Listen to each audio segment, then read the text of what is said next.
Welcome to my channel easy learning accounts. आज की video में हम format of income and expenditure account and the balance sheet of not for profit organisation को देखेंगे और देखेंगे कि इस फॉर्मेट को हम किस तरह से डिफरेंशिएट कर सकते हैं by the format of the profit organisation, जिसमें हम बेसिक फॉर्मेट बनाते हैं trading P&L account and balance sheet. But not for profit organisation में जो हमारे इंपॉर्टेंट अकाउंट्स हम बनाएंगे वो होंगे बेटा हमारा income and expenditure account and balance sheet, because income and expenditure account is somehow same as P&L account, but अंतर ये है बेटा P&L अकाउंट का जो हमारा बैलेंस था वो नेट प्रॉफिट और नेट लॉस आता था और उस वैल्यू को हम बैलेंस शीट में कैपिटल में अगर नेट प्रॉफिट है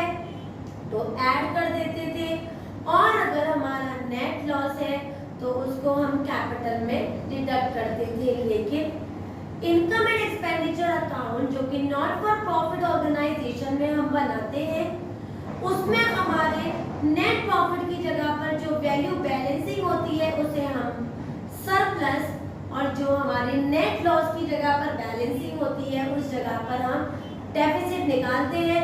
सरप्लस को हम सीधे ले जाते हैं हमारी बैलेंस शीट में और कैपिटल फंड में जाके ऐड कर देते हैं और हमारा अगर डेफिसिट आया है तो उसको भी हम कैपिटल फंड में बैलेंस शीट में ले जाके डिडक्ट कर देते हैं, सब्ट्रैक्ट कर देते हैं। तो मैंने बोर्ड पे इनकम एंड एक्सपेंडिचर अकाउंट का फॉर्मेट बना रखा है, एक एक करके पूरे फॉर्मेट को देखेंगे और समझेंगे ताकि इससे बेस्ड न्यूमेरिकल्स हम इजीली कर पाए, राइट। तो मैंने फॉर्मेट बनाया हुआ है इनकम एंड एक्सपेंडिचर अकाउंट, उसके नीचे लिखेंगे for the year ended, year लिख देंगे। नाम से वो इनकम एंड एक्सपेंडिचर अकाउंट है लेकिन इसको शो करते हैं according to the nominal rule, जहां पर एक्सपेंडिचर को हम डेबिट कर देते हैं और इनकम को कर देते हैं हम क्रेडिट। तो expenditure amount, income amount debit side and the other is the credit side, right. अब मैं एक एक करके सारे आइटम्स रीड करती हूँ जो हमारे एक्सपेंडिचर में आते हैं। एक बात हमेशा याद रखना बेटा, रिसिप्ट एंड पेमेंट अकाउंट में रिसिप्ट में हमारे दो तरीके के रिसिप्ट होते हैं, मैंने पहले भी बताया था, मैं रिपीट करती हूँ। एक होता है हमारा रेवेन्यू रिसिप्ट और एक होता है कैपिटल रिसिप्ट। डाउन वैल्यूज मैंने आपको लिखवाई थी जहां पर हम बड़े बड़े ट्रांजैक्शंस करते हैं, जैसे for example life membership fees, for example special legacy, specific donations, endowment fund, building funds, these all things will come directly in the balance sheet, will not come in the income and expenditure account।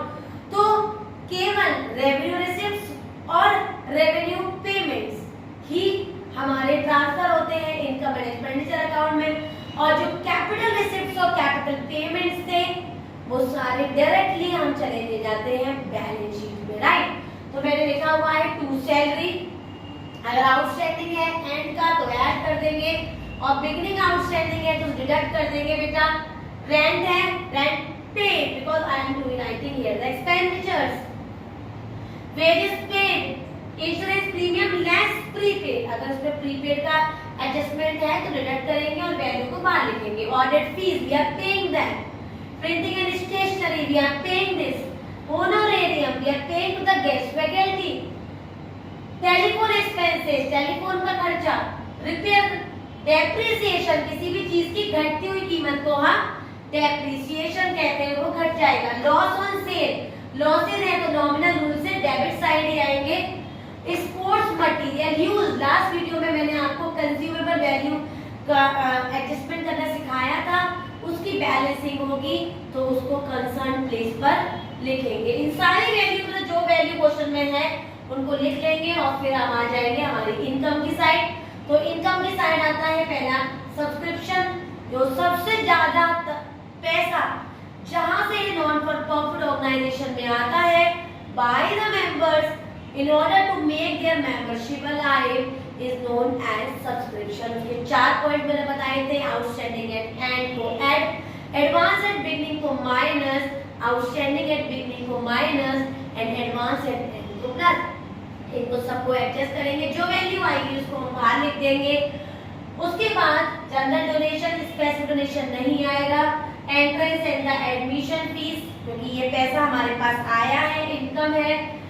Legacy, legacy भी दो तरीके की होंगी, एक specific legacy and general. तो अगर किसी ने अपने मरने से पहले अपने जायदाद, अपने वसीयत पे, सॉरी विल पे अगर स्पेसिफिक डोनेशन किया है तो दैट इज स्पेसिफिक लीगेसी। तो specific legacy directly balance sheet में चली जाती है, और अगर जनरल है तो वो डायरेक्टली आ जाती है हमारे इनकम में। सेल ऑफ न्यूज़पेपर, ठीक है, रेंट रिसीव, अगर मुझे रेंट रिसीव हो रहा है। Gain on sale of assets, अगर मैंने कोई एसेट बेच दिए हैं तो उस पर अगर मुझे गेन हुआ है तो उधर की साइड आएगा। इनके अलावा कोई और रिसिप्ट रह गई हो तो वो बेटा क्रेडिट में दिखेगा। अगर हम डेबिट की बैलेंसिंग करें और क्रेडिट की बैलेंसिंग करें और क्रेडिट की वैल्यू ज्यादा और डेबिट की वैल्यू कम आए तो बैलेंसिंग टू सरप्लस से हो जाती है और transfer to the balance sheet, that is added to the capital fund. और अगर डेबिट की बैलेंसिंग ज्यादा और क्रेडिट की बैलेंसिंग कम आ रही है तो balancing by deficit transfer to the balance sheet where it is deducted to capital fund. इस तरह से फॉर्मेट को एक बार स्टडी करेंगे ताकि हम इससे बेस्ड न्यूमेरिकल्स होंगे इजीली और कंफर्टेबली उनको कर पाए। अब इसकी बैलेंस शीट का फॉर्मेट और देख लेते हैं ताकि नेक्स्ट वीडियो से हम इजीली एक लॉन्ग क्वेश्चंस कर पाए जिसमें हम कंप्लीट एनपीओ को, रिसिप्ट एंड पेमेंट की इंफॉर्मेशन को, दिया हुआ इंफॉर्मेशन को लगातार उठाएं और income and expenditure and balance sheet बनाएं। तो देखते हैं format of, this is the balance sheet format of not for profit organisation. लगभग प्रॉफिट ऑर्गेनाइजेशन की तरह ये फॉर्मेट होता है। अंतर सिर्फ और सिर्फ इतना होता है कि बेटा in the profit organisation basically we always write the current assets and current liabilities, and in the ending point we are writing the non-current assets and non-current liabilities, but in the not for profit organization पहले हम capital दिखाते हैं और बाद में current and non current को दिखाते हैं। सिमिलरली पहले हम फिक्स्ड एसेट्स के या नॉन करंट एसेट्स के इंफॉर्मेशन दिखाते हैं और बाद में करंट एसेट्स के इंफॉर्मेशन को हम दिखाते हैं। तो उसी तरह से मैंने फॉर्मेट बनाया हुआ है, फॉर्मेट ऑफ बैलेंस शीट, नीचे एज ऑन लिखेंगे जैसे हमेशा लिखते आए हैं। ये फंड बेस्ड अकाउंटिंग में आपको पहले से कर चुकी हूँ। फंड बेस्ड अकाउंटिंग में बच्चों ओपनिंग बैलेंस उठाएंगे, कोई डोनेशन या इंटरेस्ट आ रहा है तो ऐड कर लेंगे, और अगर कोई चीज रिवार्ड की है, एक्सपेंस की है तो उसको माइनस कर लेंगे। याद रखिएगा अगर फंड बेस्ड अकाउंटिंग में ये जो वैल्यू आ रही है यहाँ पर हमारी एक्सपेंसेस की वैल्यू ज्यादा होगी तो आंसर निल आएगा और सीधे इनकम और एक्सपेंडिचर अकाउंट में हम पुट कर देंगे। तो वो मैंने आपको बात पहले ही सिखा चुकी है। कैपिटल फंड में मैंने ऐड किया, सरप्लस लेस किया, डेफिसिट मैंने बाहर लिख दिया। फिर मैंने फंड बेस्ड अकाउंटिंग की, मैंने दो एग्जांपल लिख रखे हैं, building fund, sports fund, prize fund भी हो सकता है, मैच फंड भी हो सकता है। जो होगा उसको कंसर्न इस तरह से हम दिखाएंगे जैसे मैंने फंड बेस्ड अकाउंटिंग की जो वीडियो बनाई थी, आप उसको ध्यान से देखिएगा इस कॉन्सेप्ट को सीखने के लिए। लास्ट में हमारे करंट लायबिलिटी की चीजें रह जाती हैं जैसे आउटस्टैंडिंग एक्सपेंसेस, उसमें आ जाते हैं हमारे हम सैलरी ले सकते हैं, वेजेस ले सकते हैं, बेटा इलेक्ट्रिसिटी चार्जेस, व्हाटएवर चार्जेस अगर वो आउटस्टैंडिंग है तो वो आ जाएंगे, और subscription received in advance and वो भी वैल्यू यहाँ पर हमें नजर आएगी। Next asset side fixed asset उठाएंगे, अगर उसमें कोई एडिशनल्स हुए हैं तो ऐड और डेप्रिसिएशन को माइनस वैल्यू बाहर लिखेंगे। इस तरह से फर्नीचर अगर है तो अगर एडिशनल फर्नीचर है तो ऐड कर देंगे और डेप्रिसिएशन माइनस वैल्यू बाहर दिखाएंगे। सब्सक्रिप्शन इन एरियर या फिर आउटस्टैंडिंग सब्सक्रिप्शन बेटा हमेशा हमें एसेट साइड दिखेगा, एक्यूट इंटरेस्ट हमें एसेट साइड दिखेगा। बिल्डिंग फंड इन्वेस्टमेंट, ये मैंने फंड बेस में बताया था कि फंड के संग अगर इन्वेस्टमेंट है तो क्योंकि इन्वेस्टमेंट हमारे एसेट साइड आता है तो building fund investment, sports fund investment, match fund investment, whomsoever fund investment it is, it will come on the asset side. Next जैसे आउटस्टैंडिंग हमेशा लायबिलिटी में दिखता है, प्रीपेड हमेशा एसेट्स में, चाहे वो प्रीपेड रेंट का हो, वेजेस का हो, सैलरी का हो, किसी भी चीज का हो उसको हम पुट करके बाहर वैल्यू दिखाएंगे। और cash in hand and cash in bank तो स्टार्टिंग से ही हमने पढ़ा है कि हमेशा बैलेंस शीट में हमारे एसेट साइड आता है। इस तरह से बेटा आज जो हमने किया इनकम एंड एक्सपेंडिचर अकाउंट का फॉर्मेट किया, सीखा। समझा और balance sheet of the not for profit organisation का भी फॉर्मेट को समझा, सीखा और अच्छी तरह से पॉइंट्स को क्लियर किया कि कहां पर क्या वैल्यू आती है। कल की वीडियो में हम न्यूमेरिकल शुरू करेंगे, वो 6 मार्क्स का जो एग्जाम में हमें नजर आता है। मैंने चैप्टर स्टार्टिंग में बोला था कि ये वाली जो बुक होती है बच्चों 10 मार्क्स की नजर आती है, इसमें 1 question is of 1 marks, 1 question is of 3 marks and 1 question is of 6 marks. तो 1 और 3 मार्क्स की लगभग प्रिपरेशन हम कर चुके हैं।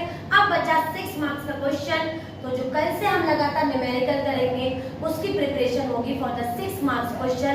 वीडियो समझ में आई हो, सारे दोनों फॉर्मेट आपको अच्छे से क्लियर हो गए हो, तो मेरी वीडियो को लाइक करें, शेयर करें और मेरे चैनल को सब्सक्राइब जरूर करें।